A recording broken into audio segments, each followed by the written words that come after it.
start getting more consistent, really with downfield passing, is any way that the box is kind of getting squeezed to you towards the line of scrimmage? Is it harder for you guys to kind of create openings in that squeeze box without hitting downfield shots?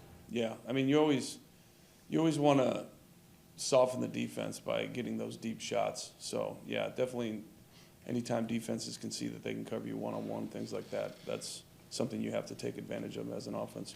Is that something that you need to force down the field, even if you might not have your personnel ready to be as efficient with it as you've been in the past? Is that from a principal standpoint to be able to force Yeah, it? you always want to threaten them at all the levels of the defense, you know. So anytime you can take shots, you want to take shots, you know, just through play actions, everything like that. And I'll say we've had a lot of success with it so far this year. Last game we didn't really hit any shots, but I've been pretty happy with how we've been pushing the ball down the field this year and making some big plays. So. Who do you think your guys are that can make those plays? I mean, like Marquez was obviously good at it last year. Yeah. Who do you have like that, do you think? I mean, we've seen it from all our receivers this year. Like you saw Sammy earlier in the year before he went down. Obviously, Romeo's made some big plays for us. Allen's made some really big plays. Cobb. So there's been a lot of guys that have contributed to those down the field throws.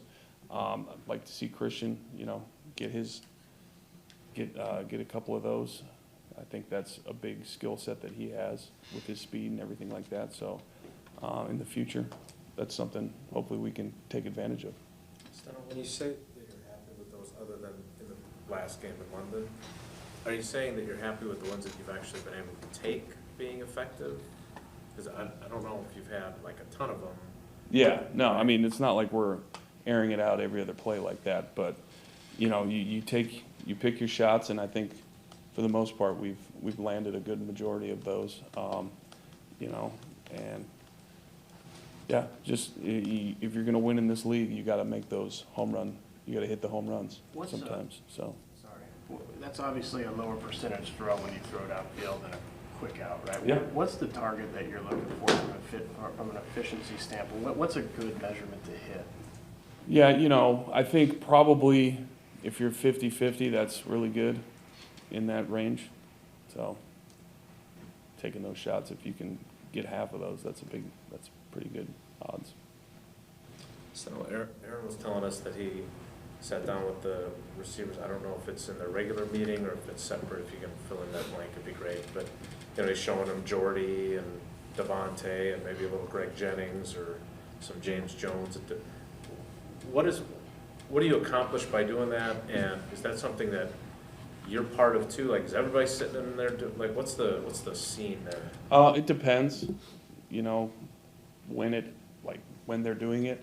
But the really interesting thing about that is to show those guys, all right, this is what I think when this happens, right? This is what I anticipate you doing, all right? And then showing the receiver and Aaron being on the same page. And, you know, you get these young guys and they don't know stuff. You know how it is. They just don't know it yet. So when you can show them guys being on the same page, reading it the same way as the quarterback, making the minute adjustments where you can really make some pretty cool plays, I think that's completely so valuable for those guys, just so valuable. Like having guys like Randall, who've just played so much, and him and Aaron are just so in tune with just all the different looks. So that's stuff that happens quite regularly where you show old clips. It happens, all the coaches do that with O-line blocking, running backs running, you know, all the different plays. You show guys, this is what, you know, successful guys have looked like in the past. So that's nothing really new, but it's super valuable for those young guys to see, you know, those special players doing that. Please tell me you're not bringing out Tauscher clips for the. Oh yeah, that'd be awesome. No, we haven't watched any Tauscher clips, unfortunately. I'll have to go back and watch them though. I'm sure he'd appreciate that. With the strength that you have in your backfield, at what point do you need to just run it into heavy boxes more? I mean, I know that that's unnatural and you want to. Yeah, I mean, it's funny, you know, everyone could say, oh, just run the ball, you know, no matter what. And that's not how successful offenses work. You know what I mean? It's just, if bad offenses are just stubborn. Hey, we're doing this no matter what. I'm not changing. I'm not doing this. I'm just going to do whatever it is, throw it, pass it, whatever. And I think that's bad coaching. And players will look at that and be like, why are we doing this? So when we game plan, you're always trying to give yourself the advantage, put your players in a position to succeed. So that's the biggest thing. And, you know, sometimes you do have to run into loaded boxes, 4-minute situations, which we've had a lot of success at over the last 4 years. Everyone knows you're going to run the ball. Guess what? We got to run the ball to wind out the clock. It is what it is. But that's not how we're going to be. We're going to be a multiple offense. We're going to, you know, be a smart offense and just be as efficient as possible. So the touchdown drive, first one that ended with the throw to Mercedes, Hmm? I mean, that was sweet, right? Yeah. That misdirection Oh, you had that's going there. Yeah. Big dog touchdown. That's great. So when it's the third quarter and you've been waiting to get back on the field, you know, is there something you could use to play off of that gets the momentum going your way? Because let me tell you one thing. Joe Philbin was filled in here for 4 or 5 weeks, right, in 2018? Mm-hmm. And he was asked, why don't you try the Wildcat? And Joe said, because I'm never going to take 12 off the field. Yeah. I mean, does that exist here? I don't understand the question. Trying something different, like a Wildcat play or something. Yeah, I mean, we're always, you know, thinking of new things to do every week. Wildcat, maybe, if we think we need to win, then maybe. I would never say no, ever. So, but to answer your question, the touchdown to Mercedes, like that's a goal line situation, you know what I mean, where you can't like do that in the open field and say, hey, this play's off the play that we ran on the 1 yard line. You can't really do that because defenses are playing a completely different defense. So I don't know if I answered your question at all, but. Are you okay with the number of times you've thrown to Jones and Jones? You feel like you guys have done that enough? We always have stuff for them in the passing game. The problem with that is you can't put too much on their plate route running wise. You know what I mean? So you can, hey, all right, here's your route tree, and you have 20 different routes. That's not their deal. You know what I mean? And you kind of just go with the flow of the game. Some defenses allow you underneath passes to the backs. Boom, here you go. And they'll take away your deeper stuff, and then other teams don't. So it just kind of depends on the flow of the game with a lot of those running back receptions. So, yeah, you always want those guys to get the ball as many times as they can because they're great playmakers and can do some special stuff. But a lot of times with those running back plays, it's just like, how does the game unfold? You know what I mean? With underneath coverages. Going back to the not being a stubborn offense and being a bad offense by just saying, we're going to run it.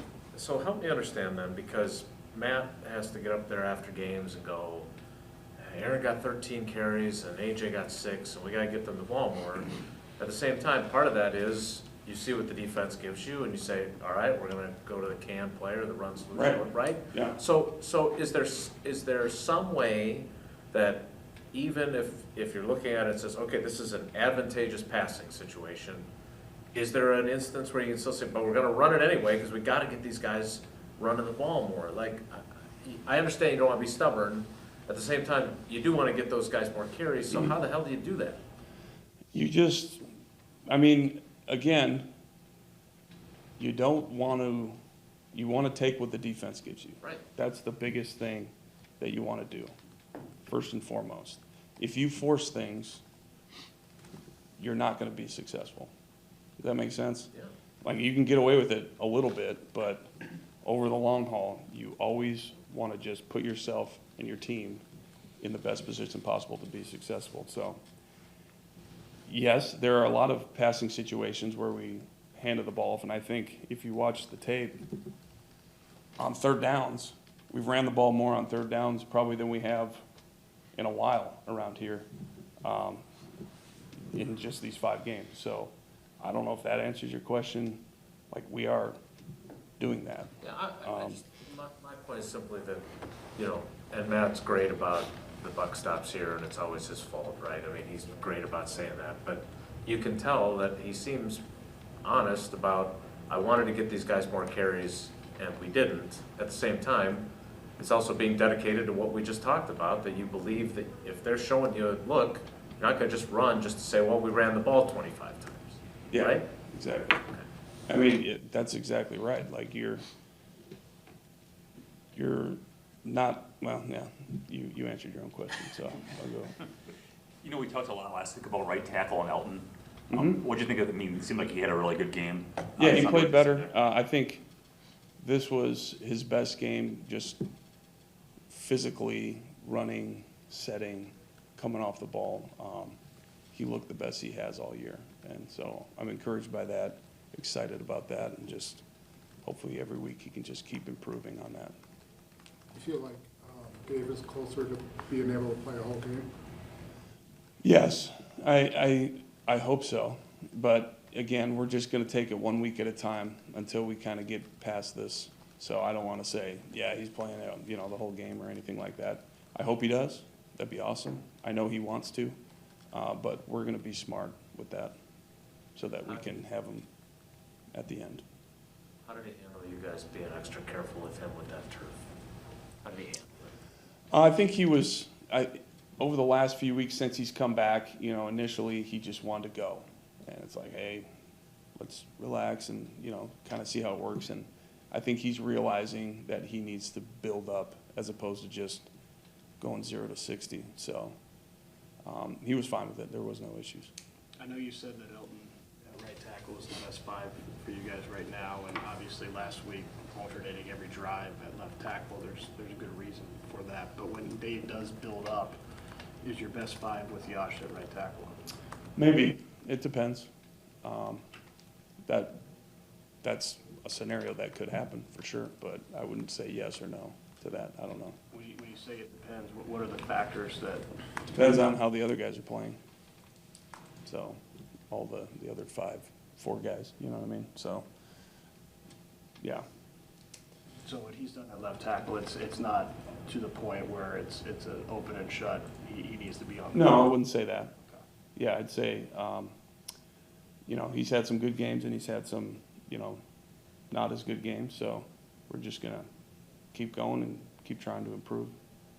I know it's only been 2 days since his return, but how has Kyle Hill looked so far? Well, we haven't seen him like, you know, in team situations yet, but just running around, running routes, running tracks with the quarterbacks, it's really great to have him out there. He's an explosive guy, and you can see that with just doing those drills and everything like that. So I'm really excited to get him going, you know, and get him back in the fold.